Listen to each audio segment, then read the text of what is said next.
Hello friends, ఈరోజు మేము మా ఫ్రెండ్ వాళ్ళ ఊరికైతే రావడం జరిగింది. నంద్యాల జిల్లా వెలుగోడుకైతే వచ్చాము. ఇంట్లో కూర్చొని బోర్ కొడుతుందని చెప్తే వాళ్ళ ఊరిలో ఉన్న చెరువుకైతే తీసుకొచ్చాడు. అక్కడ గేట్లు కనిపిస్తున్నాయి కదా, దాని బ్యాక్ సైడ్ అయితే చెరువు ఉంది. బైక్ వేసుకొని చెరువు పైకి వెళ్తున్నాము. ఈ ప్లేస్ చాలా అందంగా ఉంది. అసలు వాళ్ళ ఊరిలో ఇంత అందమైన ప్లేస్ ఉంటుందని నేను అస్సలు అనుకోలేదు.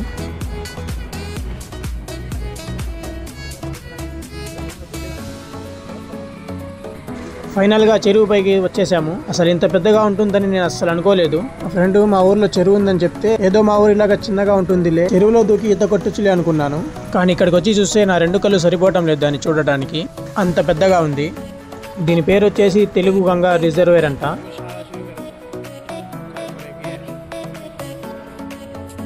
దీంట్లో ఉన్న నీళ్లు ఈ గేట్ల ద్వారా చెన్నై, మద్రాస్ దాకా వెళ్తాయంట. వర్షాలు పడి నీళ్లు రావడంతో చెరువు గేట్లు అయితే ఓపెన్ చేయడం జరిగింది. కిందికి వెళ్ళి వీడియో తీసుకోవచ్చు. లెఫ్ట్ సైడ్లో మెట్లు ఉన్నాయి కిందికి వెళ్ళడానికి. గేట్లు ఓపెన్లో ఉన్నాయి, మళ్ళీ అంత రిస్క్ ఎందుకు లేని కిందికి వెళ్ళలేదు. వాటర్ ఫ్లోటింగ్ కూడా చాలా భయంకరంగా ఉంది. దాంట్లో వినపడితే ఇంకా డైరెక్ట్ చెన్నైకి వెళ్ళిపోతాం. ఇవి రిజర్వేర్ గేట్లు. ఇక్కడ నుంచే గేట్లు ఓపెన్ చేసేది. ఈ గేట్లు చాలా పెద్దగా ఉన్నాయి. ఇంకా లేట్ చేయకుండా చెరువు కట్ట మీద బండ్లు వేసుకొని వెళ్తున్నాము. చెరువు కట్టకి ఆ సైడ్లో చిన్న పిల్ల కాలువ ఉందంట. దాంట్లో ఈత కొడదామని మా ఫ్రెండ్ తీసుకెళ్తున్నాడు. చూద్దాం ఆ పిల్ల కాలువ ఎలా ఉందో. తెలుగు గంగ అందాన్ని చూసుకుంటూ పిల్ల కాలువ దగ్గరికి అయితే వెళ్తున్నాము. చెరువు కట్ట మీద ఇంత పెద్ద దారి ఉంటుందని మేము అస్సలు ఊహించలేదు. ఈ రోడ్డు పొడవు వచ్చేసి 10 ఫీట్స్ ఉంది. చెరువు కట్ట మీద ఇంత పెద్ద రోడ్డు ఉంటుందని మేము అస్సలు ఊహించలేదు.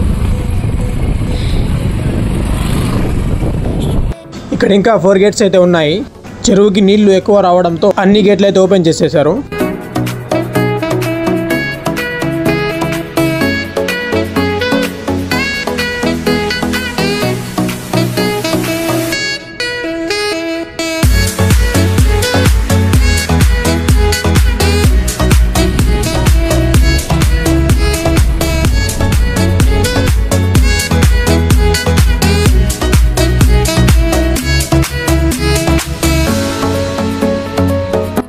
ఫైనల్గా పిల్ల కాలువ దగ్గరికి అయితే చేరుకున్నాము. కిందికైతే వెళ్ళాలి. అక్కడైతే చాలా మంది ఉన్నారు.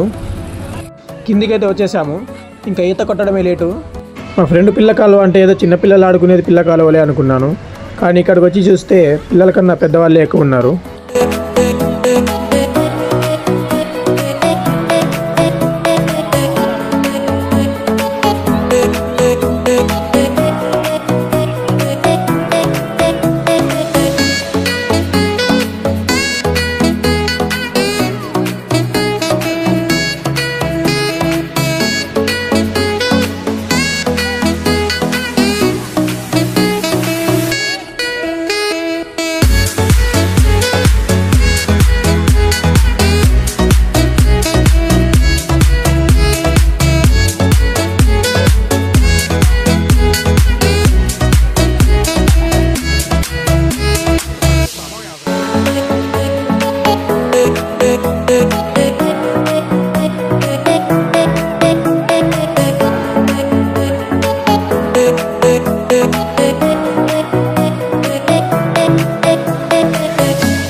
ఓకే ఫ్రెండ్స్, వీడియో అయితే చూశారు కదా. వీడియోని లైక్ చేసి ఛానల్ని సబ్స్క్రైబ్ చేయడం మాత్రం అస్సలు మర్చిపోమాకండి.